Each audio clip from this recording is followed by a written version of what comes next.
Good morning and happy Wednesday. We are at the last Wednesday of 2021. So when we meet next week, we will be in the first Wednesday of 2022. We made it, y'all. 2020 was a challenging year, especially for the travel industry. And then 2021, we thought that 2020 was like, okay, we get through it.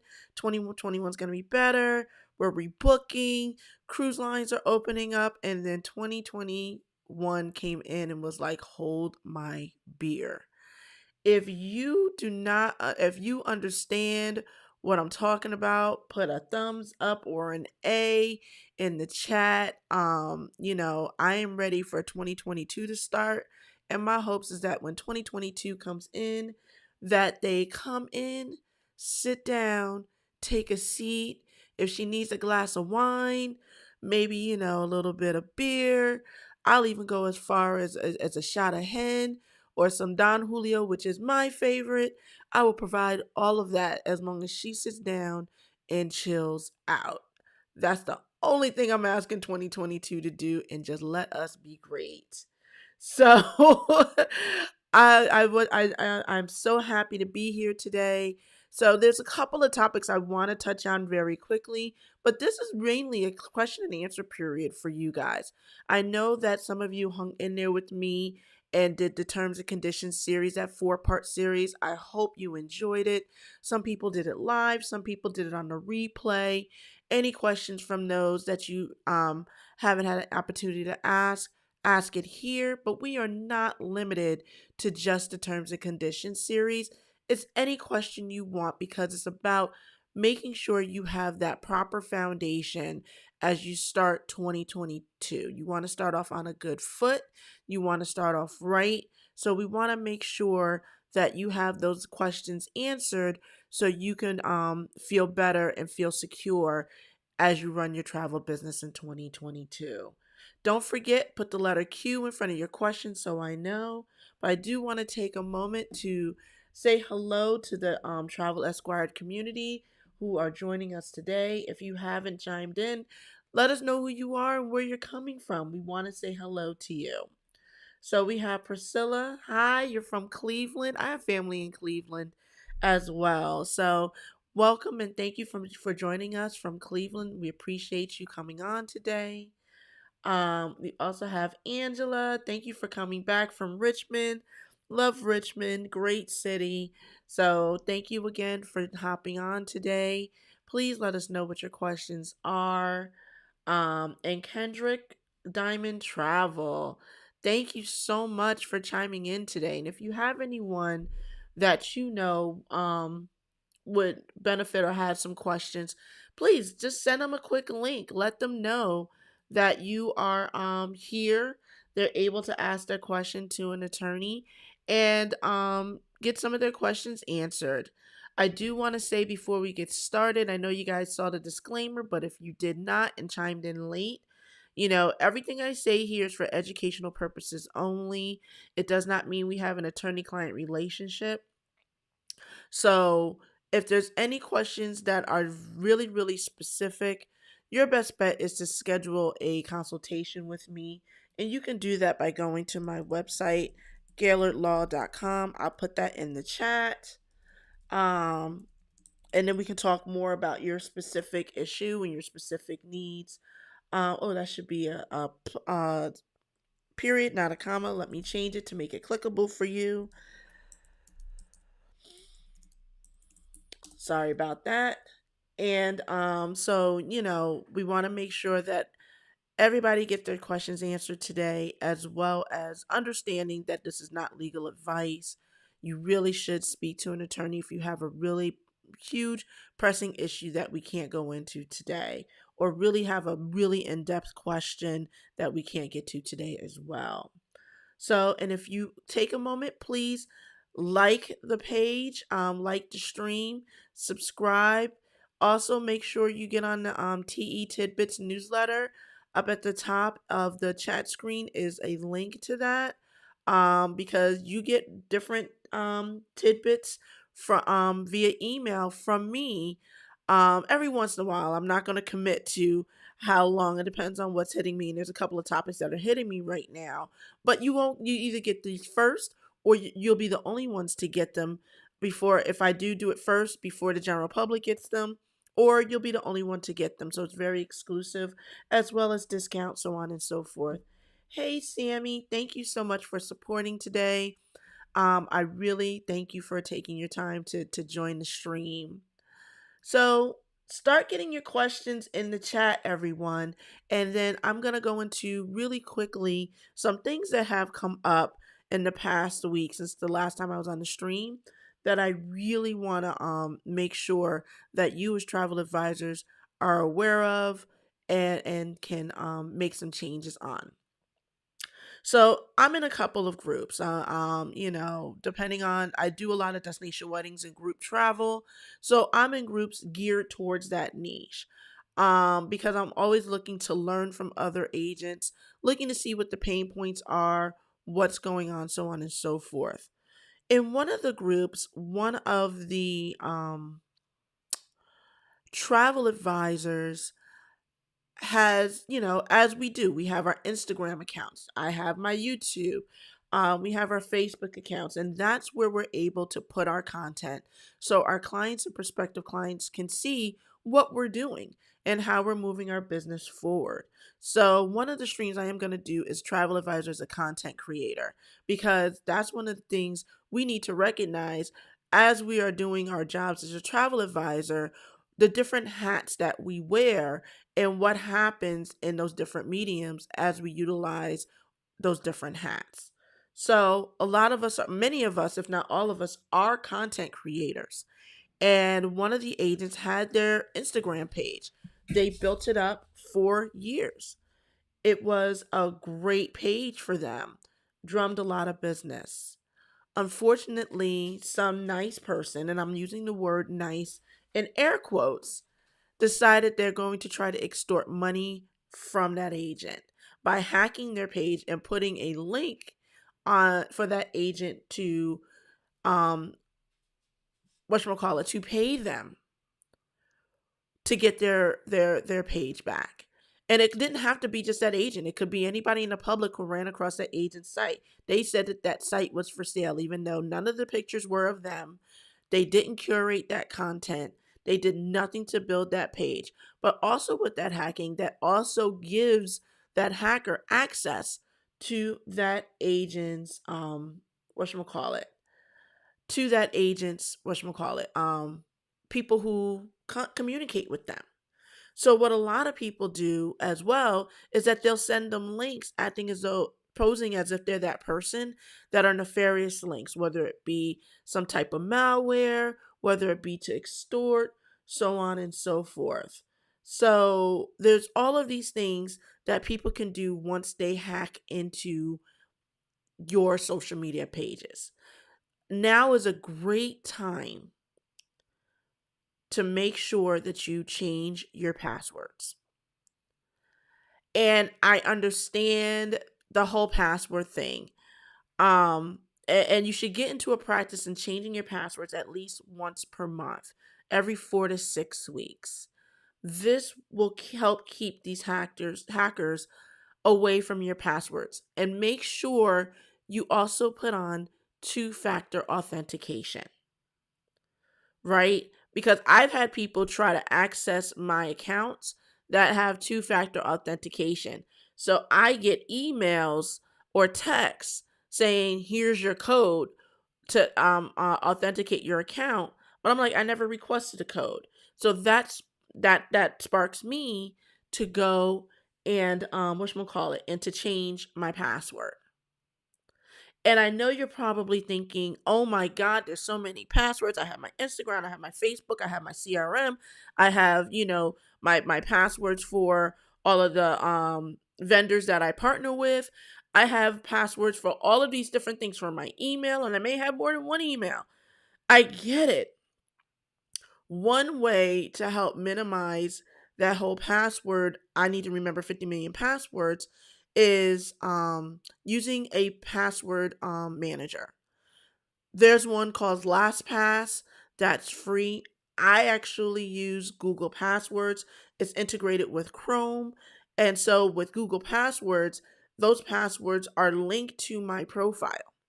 So if I'm signed in on my profile on my phone, or if I'm signed in on my profile on my iPad, those passwords then move over to my iPad or my phone when I want to utilize that piece of software that requires a password. That's what I use. That's what I like. But again, there's LastPass, there's other passwords managers out there. Make sure your passwords are long. They're not something that people can easily find, like your birthday, your parents' birthday, your children's birthday, your spouse's or significant other's birthday. Don't do that. Don't do your phone number. Things that people can easily um, information they can easily find about you on the web should not be a part of your password. I actually allow Google to generate passwords for me because it has all of those different aspects that makes somebody hacking a password very hard for them to hack. So use that, change every 4 to 6 weeks. If you use Google Password Manager, once you put in a new password, it'll ask you to update. You say yes, and so now it's saved. So all I need is the one password to access my profile, and then I'm good. Very easy to use. Utilize it. Here's what makes it important. So I said before that that hacker now has access to that whatchamacallit, to all of the contacts, including hitting them up in the DMs that business has made over the years. That could be hundreds, if not thousands of people. And think about the privacy issues there. They now have access to these people, right? And can help them can do nefarious things to these people. Now, think if that was your CRM, where now they have access to not just these people, they have access to their personal information, their email address, date of birth, health information, all of the information that we gather from a client in order to move their vacation forward, in order to book or reserve their vacation. Think about that. And then what the amount of cleanup you have to do in order to get that information back, if you're able to do that. And then you have to notify each and every person and let them know that that information was taken. That's You don't want to do that. Take the 5 minutes, put it on your iPhone, put it on a reminder list. If you use a task manager like Asana or ClickUp or Trello, put it on there as a reminder every 4 to 6 weeks to update your passwords. It takes about 10 or 15 minutes, but it'll save you.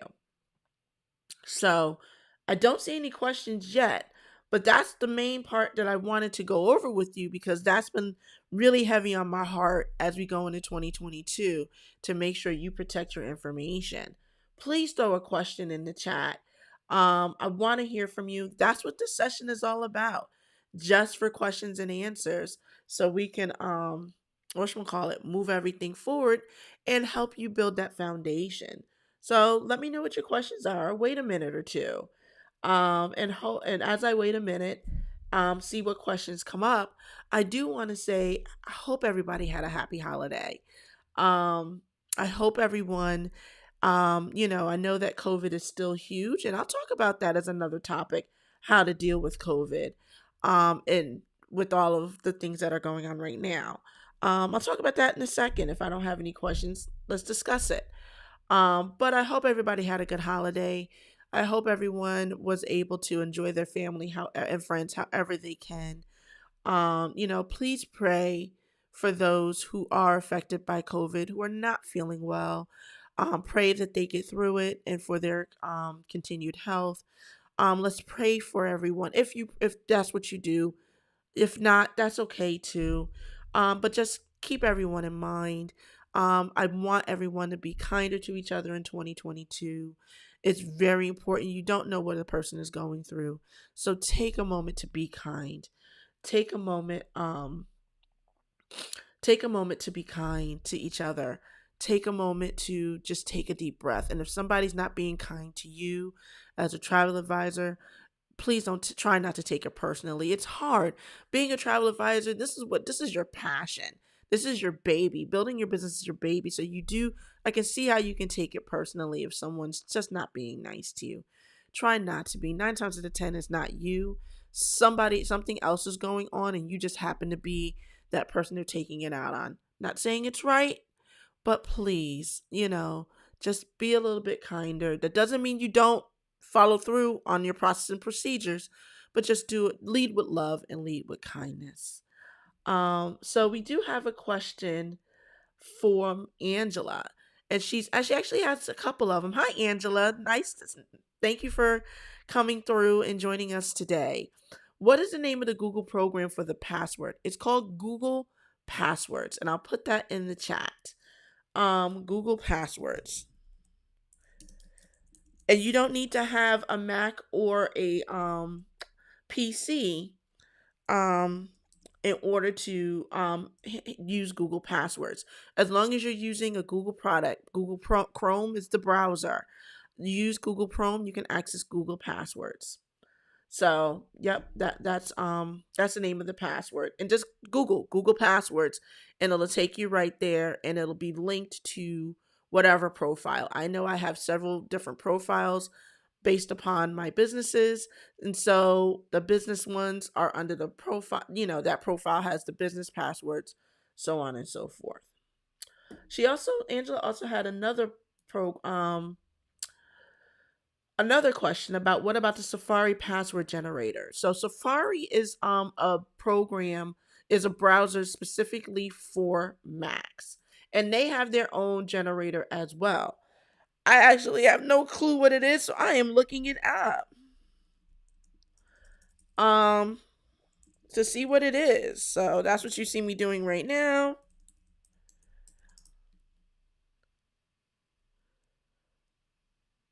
So Safari has a suggested passwords feature, but to access that, I'm not sure. I'm learning. See, you got me learning now. So I'm all in. I'm feeling this right now. But it would generate a password, and you can retrieve the password by going into your keychain. Got it. Okay, now I understand it. So Mac users have keychain access. Okay, that comes with the Mac. So if you're using a Mac, you have an iPhone, you have an iPad, grabbing that out too. Give me a second. iPad, and they're all linked to the same program, right? All linked together under the same what's it called? Profile. They have a keyword access, and that's Mac's proprietary password manager. So it'll link with Safari, and it'll link with your other programs too. So that's another way, another built-in password manager. So you have a lot of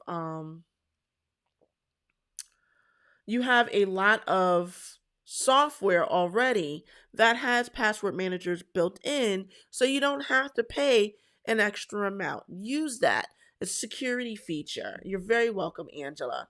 It's a security feature. Please utilize it because that will help keep the information safe. So, any other questions? I love questions. If you have been on the Travel Esquire'd, live streams before and are part of the Travel Esquire'd community, I love answering your questions. So please, please keep them coming. So let's talk about COVID right now. While we're waiting for more questions to come up. COVID's still here, and it is still packing whatever punches it wants to pack. It does not matter what we try to do. Omicron is spreading. But one of the things that somebody made a point of, and I think about this, they're saying that Omicron is not spreading like Delta spread. It's having a lesser effect. And what that means, I follow the science. I'm not sure if I'm happy with the CDC's new guidelines that we can talk about over drinks, but I try to follow the science on this stuff. And one of the things that they're saying with the shot is that if you get the vaccine, the purpose is to keep it doesn't mean you won't get COVID. It's supposed to help to keep you from dying from COVID and to keep the different variants from taking over your body. Now we have a new variant, which is why they say that a lot of the people who are suffering right now are those who are unvaccinated. This is just what they're saying. I'm not here for political views. This is not a political conversation.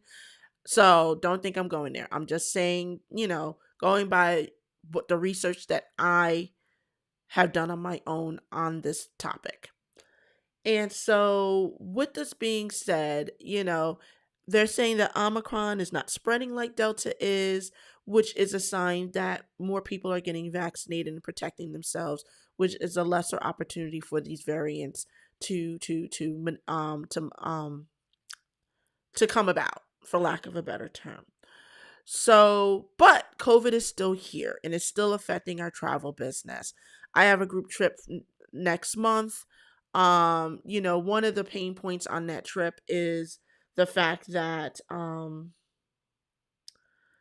you know, is the fact that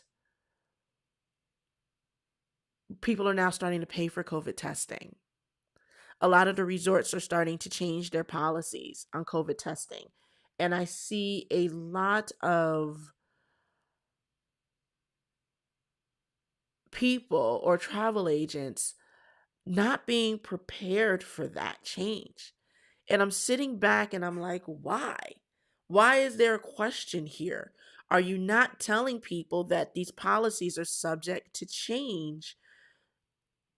People are scheduling their vacations at least a minimum 6 months out. So I'm not understanding why, if these changes are made, of course, as a travel advisor, you have to let people know that they may have to experience a charge now for COVID testing. That happened to my group in Antigua back in August when we signed up as a group. The COVID test. First of all, COVID wasn't even a thing, right? But then when it became a thing, the COVID testing was complimentary. 2 weeks before we left, they changed it to having to pay. But I let my clients know that from once it became a thing, I let them know that this can change. This is what it's saying right now, but it can change at any time and be prepared for that. So my question is, why are agents, what's the word I'm looking for? Why is this a question? I if you've prepared yourself, put the processes in place, been transparent with your people, why is there a question as to how do I now go back and tell people that they're now being charged for the COVID testing? If you said from the beginning, these policies are not set by you, the agency, they are subject to change. You put it in your proposals, it's in your terms and conditions.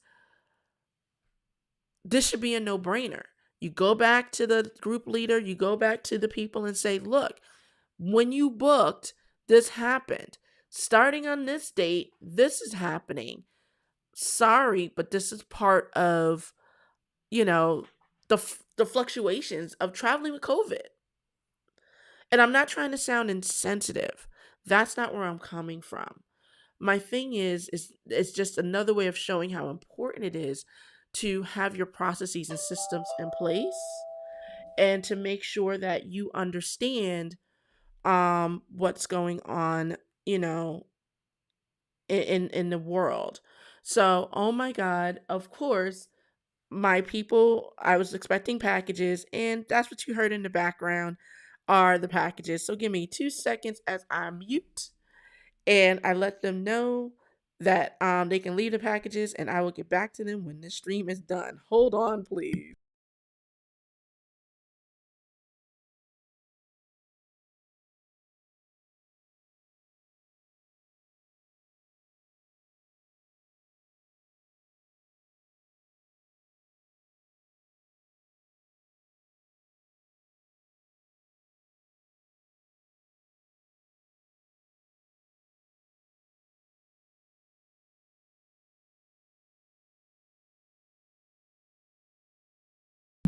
Lordy B, Amazon gets you every time, but thank you for holding.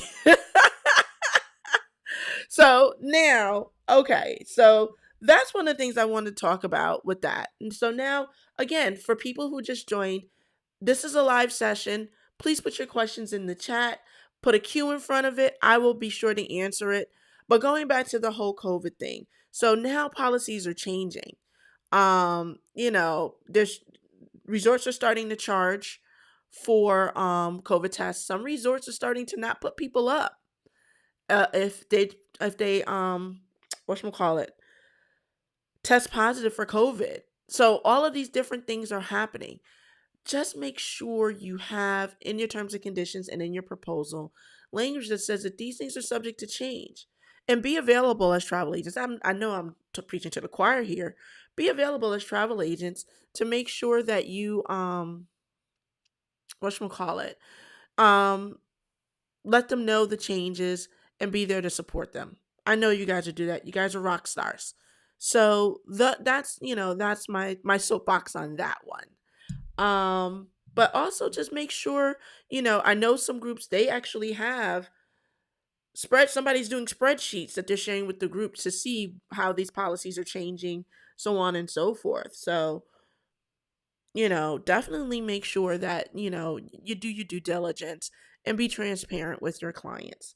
Another question came up while I'm waiting for more questions is whether or not we should be, as travel advisors, um, taking money to pay for the COVID tests. I say absolutely not. Number one, those prices can change. Number two, if you're not going on that trip, how do you know that the supplier is getting that money? Because remember, they're using a third party supplier to pay to come in and do the test. The resort is not. They're just partnering with the third party supplier, a laboratory or what have you locally.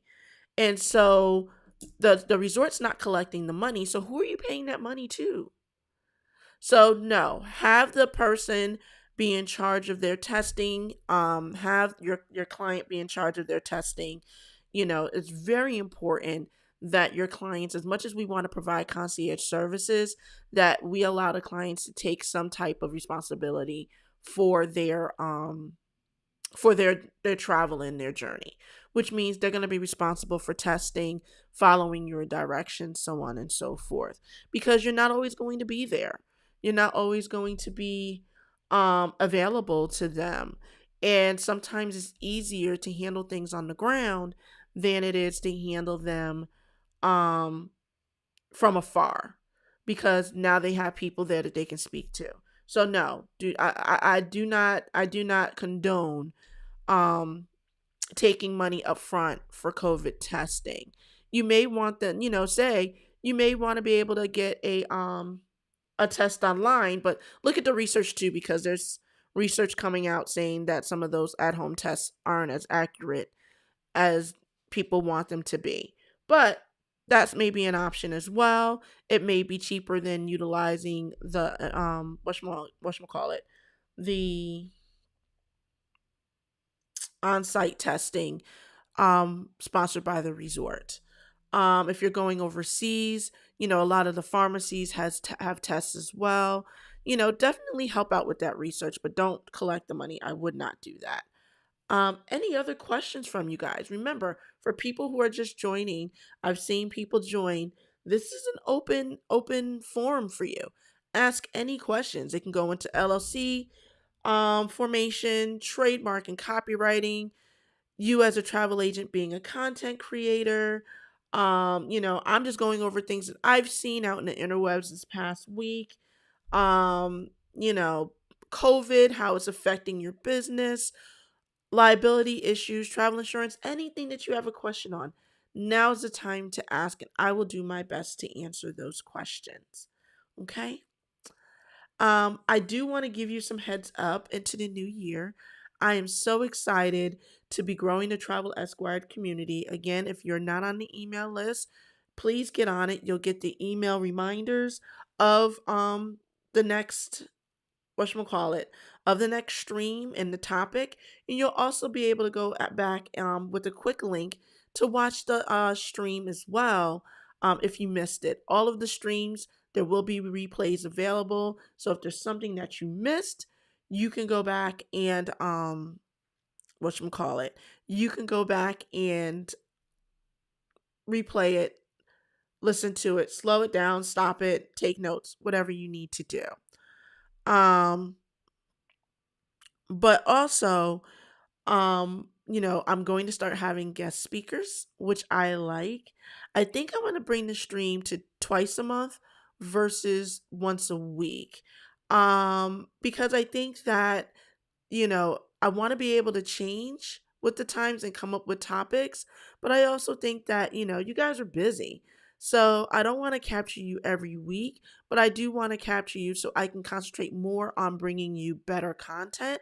Not saying my content sucks, not saying that at all, but I want to concentrate more on bringing you content than bringing you availability of content that may or may not be helpful. So I really want to dive into more into my research and the content that I bring you, and doing this weekly does not allow me to do that. So I'm going to start every other week. I'll have my first stream again next week, starting the 5th, and then the third week is when we'll have the guests come on, and it'll be a live guest, and you'll know about it ahead of time. So you can come with your questions, so on and so forth. Every once in a while, I may have a stream that is pre-recorded because I'm traveling during that time period, so on and so forth, but I try to have them live, so I'm here for you. Any other questions, guys? Because I really want to hear from you. And it doesn't matter how small of a question that you think it is. It may lead to another question, or it may answer a question that somebody else has been thinking or may not wish to ask, because they may think that that question isn't relevant enough. So please put your questions on here. Now's the time, you know? Um, yeah. So while we wait for more questions, um, let's go into another issue that I saw come up in this past week. The cruise lines. And going back to COVID, I hate just talking about COVID. I want to do something different. So let's talk about cruising and what's going on there. They are back up and running, and a lot of people have been going on diversion cruises. I've seen that. It looked like it was a lot of fun. I was supposed to go, but changed my mind. I wasn't ready for that yet. Um, but now that cruises have reopened, now that a lot of people pivoted. They sold only cruises, and when cruises were not opening again, cruises were not sailing, they pivoted to doing all-inclusive resorts. So, I really want to hear in the comments in the chat if you've done that, how you're dealing with going back to cruises again, how they're selling, what's going on, especially with the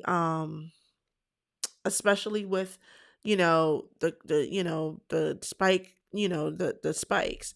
One of the things I'm liking about the cruising is that you have to have some type of vaccination and their testing. I really appreciate that because cruises are a contained environment. You if you're in a balcony, you have access to your balcony, um to the outside. But really, when you're on the ship, you're on the ship unless you're doing an excursion.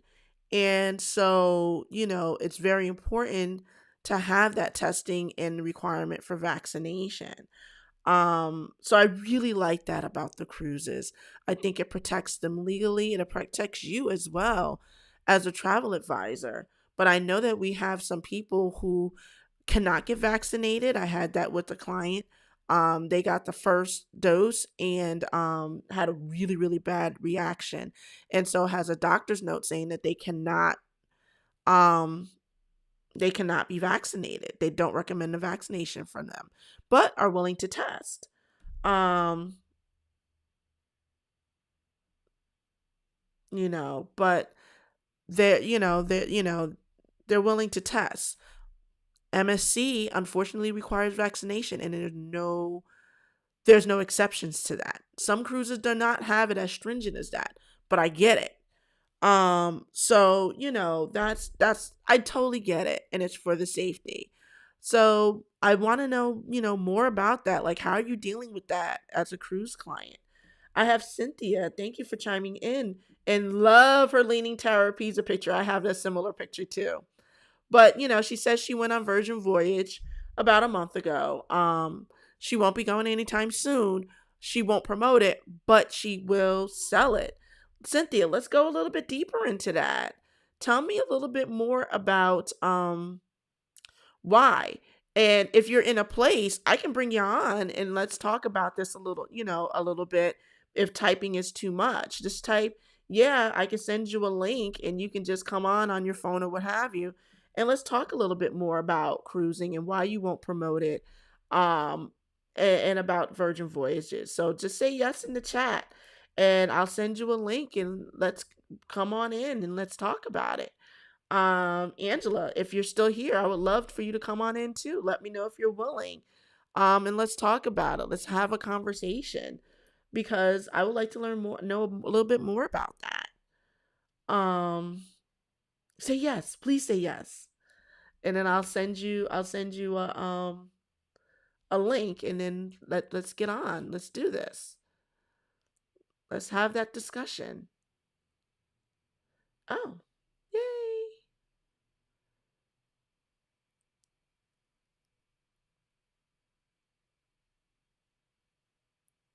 Give me 1 second. I'm trying to. Yep, here we go. Add guess. All right, she said she can type. That's fine. So Cynthia, tell me a little bit more. What is your hangups about not promoting cruises at this time? I would love to know more about that. Oh, Angela, the question was whether or not you'd be willing to come on live if you're ready. Um, to talk a little bit more about what you're doing in your business and how you're protecting your business as well. If typing is too much. So you didn't know I can bring people in and we can talk about things live. So if you want to, if you're not, that's okay too. Um, but Cynthia, tell me a little bit more about why you're not willing or able to promote cruises, but will still sell it if asked. Let me know a little bit more about that. We're here to learn from each other. And I can bring the legal aspect to it, but I want to hear a lot more of what your aspects are too, because I'm here to learn and grow from you as well.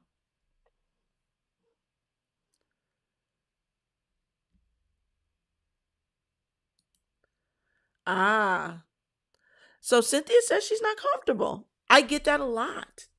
I totally get that. It's everything's changing. And legally I get a lot of questions. Well, how do I protect myself as things are changing? And you're not going to be 100% protected, but I'd say that you got to just be transparent with your client. Be honest with them. Let them know that things are changing all the time, that some things are outside of your control. um you know, and let them know and have your disclaimers up. I say that in the terms and conditions training. Have your disclaimers together so they understand that COVID is a real thing and they're traveling understanding the risk. And with that understanding, they're agreeing to, make understanding knowledge, knowing that things can change at any time. That things are you know, that things are out of your control, but you'll do your best to help them through it, and that's your value as a travel advisor. Oh, wow, Cynthia. So I'm so happy to hear that you've been busy with land trips. And yeah, and it was horrible having to cancel a year full of travel. Like that was huge. Some people weren't even getting paid at that time.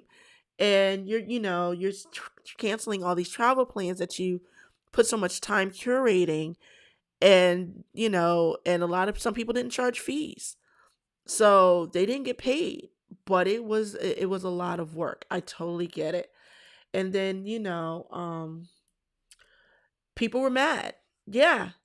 If you can't get the money back, you cannot give it back. You're absolutely right.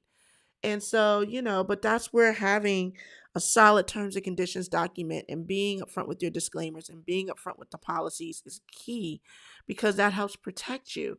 People are going to be mad, and they're mad for several reasons. One, they can't go on a vacation that they've been planning for God knows how long.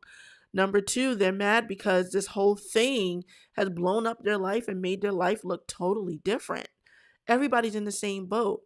And then three, if they can't get their money back, oh, definitely. Ooh, this is a good question. You having other you have E&O insurance to protect you. If you Will it protect you if you forget to cancel some rooms and a tour operator is charging you a hefty penalty? You got to really talk to your insurance provider. Some insurance companies do allow for that, because that's why you have errors and omissions insurance. But you got to see what they charge you and look at your deductible, because that's what happens when you're in a contract. um you know yeah. But if you're in a contract, it's part of your contract, and you knew you were going to be responsible for that. Now, if it was your client that didn't get to you, the rooms and time, so on and so forth, or they kept asking you to hold out, so you got to really look at that. And you also need to make sure, I don't know if that E&O insurance is yours for your own specific agency or for a host. One of the things I always advocate, that even if you're with a host, to have your own E&O. The reason being is that E&Os for that host, they have limits or caps on how much of a claim that they'll pay out during that year. And if you hit that cap, then you are no longer covered. Sorry, then you can't be covered even if you have a valid claim. So you got to make sure that you have your to have your own E&O, so the only person affecting that cap is you, you know? Yeah, and you're absolutely right. Fortunately, you had all of this stuff in place and it saved you. That's amazing. So, that's very important. But I also see what you're saying here, that you think that they're charging you and not the resort.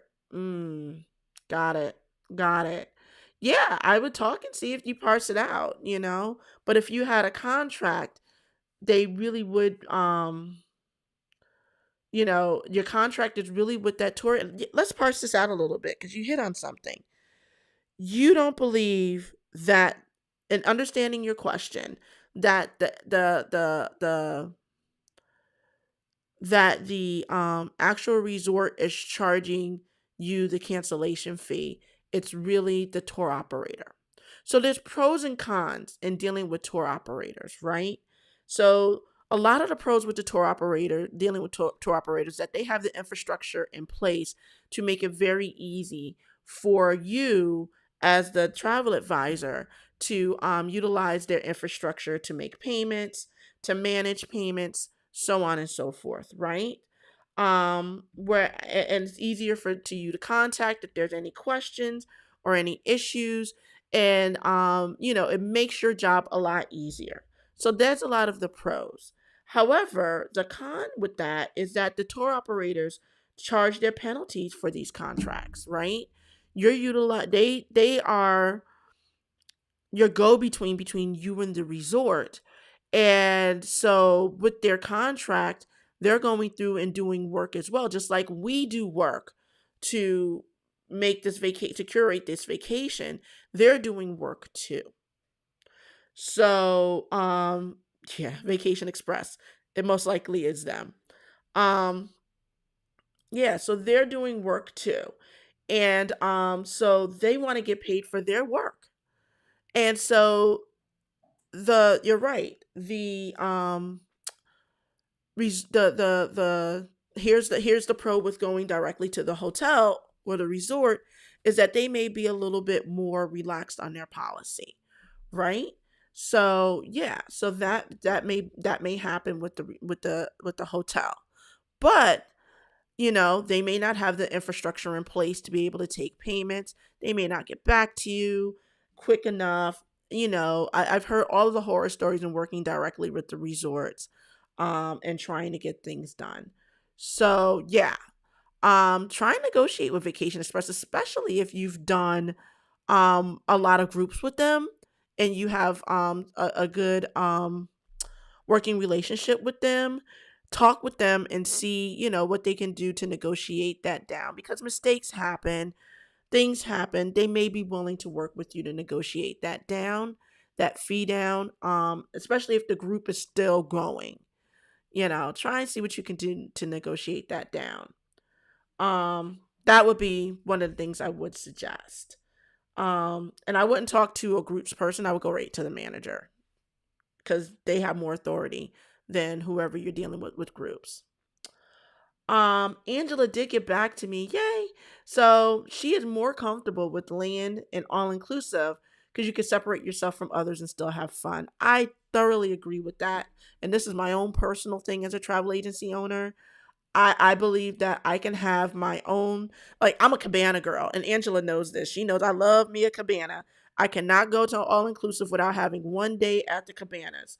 And I'm there all day doing all of the things in that cabana. Give me my drink service, give me my food service, all at that cabana. I go in the water when I want to and come back out when I'm done. Love it. But that allows me separation from others, versus those pools in the on the ship are just so small. It's usually two pools, the main pool, and then, a special pool for people who are do the suites or whatever, which are smaller than that small main pool, and then the different hot tubs. No, not for me. So all of those different things. So I get that whole sentiment. And Angela also says that she's not promoting cruising. Because I agree. For me, it's a closed environment. But if somebody wants it, they'll book. My thing is, make sure you protect yourself. Put extra disclaimers in there. Let them know that, these things can happen. It's, even though the cruises are putting um even though the cruises are putting on there, what's it called, all of these things in place to make sure that people are vaccinated, to make sure that your negative, your COVID test is negative. um that doesn't mean that you don't catch COVID while on a resort, or on an excursion. There's no way of knowing, and you can't see it. So you want to make sure that, I like having that space. Yep, like Miss Rhonda said, yep, cabana. Miss Rhonda knows about me in a cabana too. She knows how I get down with the cabana. That's what I do. That is my jam. That's how I rock and roll, and I love it. So, so yep, yeah. I like land right now too, because of the ability to separate yourselves from others and not being afraid. I'm not afraid to say I need my space. Even when I travel, I find, even being on an airplane, I still think that's an incubator. It's a lot less people than on a cruise ship, because cruise ships can go as big as 6,000, 7,000 people. That's huge. But you're on a plane with a couple hundred people, and I keep my mask on and all the other stuff. But one of the things I do is I have a roll bag with me, and I put that bag behind me, and I keep space in front of me, so when I'm in line, people don't roll up and be up on my neck. And I appreciate that space, and I'm able to keep space between myself and other people. You know, keep my mask on, try not to eat and drink, those types of things. Yes, Angela, yes, I need my space, and so do I. I need my space. Even pre COVID, I need my space. I don't want you up on me. But yeah, so definitely make sure you have your disclaimers up there as you do these vacations. You know, help, make sure that they know, and it's a lot trying to find out all of the different things at the resorts. And yeah, Miss Angela, you're right. Airlines have HEPA filters, and we got fresh air in the outside. So you're absolutely right. And they changed those filters out once COVID became a thing. I am so loving this conversation. Thank y'all for coming. Any other questions though? We have about 7 minutes left, and I want to make sure I answer your questions. But I'm loving these conversations, and I'm loving the feedback you guys are giving me. And I think a lot of us as travel agents are really tuned in on what's happening right now.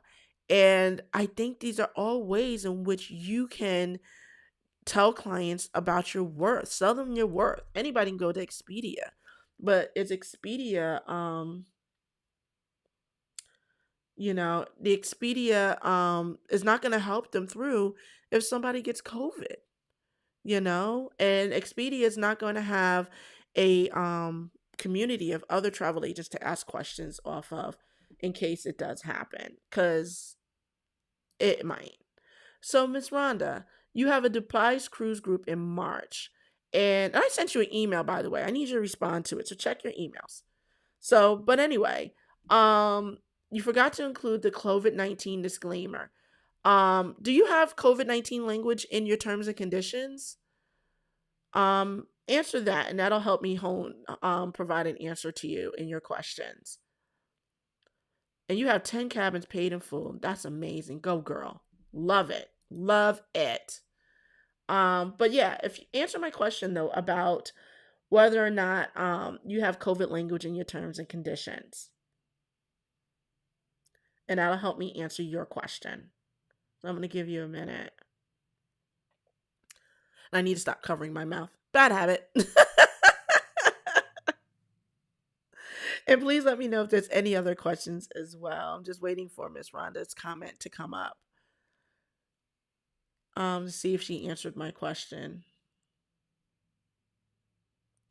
Don't make me go to your webpage to go look for your terms and conditions. And if I don't see your terms and conditions on your webpage, we're gonna have a conversation, ma'am.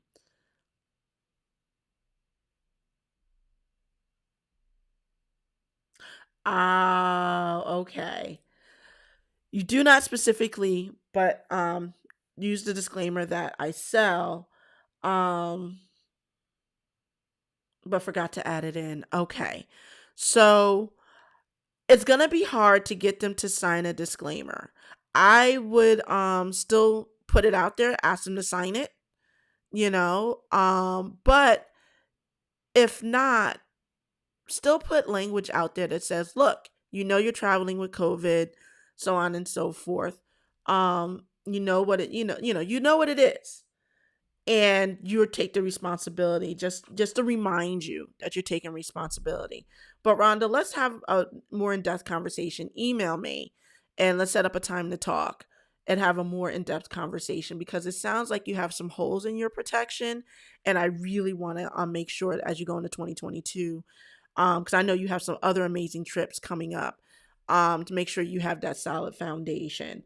But there's different ways around this, and just reminding them that COVID is still a thing, reminding them what they need to do to protect themselves as best as they can, and saying, that they're responsible, in case, there's any issues with COVID. Cynthia, you have the best questions today, girl. I love this. Do you need to personally send the client's terms and conditions, or was it being on your website good enough? So one of the things I state in my terms and conditions trainings, which is on my page, so you can go back and rewatch them, is to have a link to your terms and conditions on your website, and use that link and present that link every place that you can. And that allows them, because your terms and conditions, hopefully it's an extensive document, And so you don't want to send them that same document that's long, can be cumbersome. But if you put a link to that document, then your client or prospective client can click that link and then go to the terms and conditions and read it and or print or download it on their own. So just making sure you have a link pointing them to the terms and conditions should be enough. So Cynthia, you say that on your registration form, you have the terms and conditions listed, but they don't scroll down far enough before they sign. So is the signature before the terms and conditions link or after the terms and conditions link? So I'm trying to understand that last piece. Because one of the things, even if that one of the things I've noticed about clients is that they just don't read. You can have it big, bold letters with flashing lights. They ain't gonna read it. Your job is to make sure, excuse me. Your job is to make sure that you present it, right? And so I have it as a disclaimer right before you sign. And my disclaimer generally states, you've read and understood the terms and conditions of the trip, including the cancellation policy, and it has a link to the terms and conditions statement there, and it also has a link to the proposal, so they can go back and look at it. So they can go back and look at it. So I have all of that in there, and so right, and it's right above where they sign. So they can gloss over everything else, but that disclaimer, if they gloss over that, that's on them. There's only so much you can do. So now when you say it says it has read the terms and conditions, I have read the terms and conditions. Is that link is this link at all to your terms and conditions document? Because if it's not, it should be. So they can click on it and take a look at that and read it. Because if you leave it without having a link there, then that leaves an opening. That's a hole. Because you're not presenting them with the terms and conditions or allowing them an opportunity to go look at it before they put their electronic signature on the electronic dotted line. Does that make sense?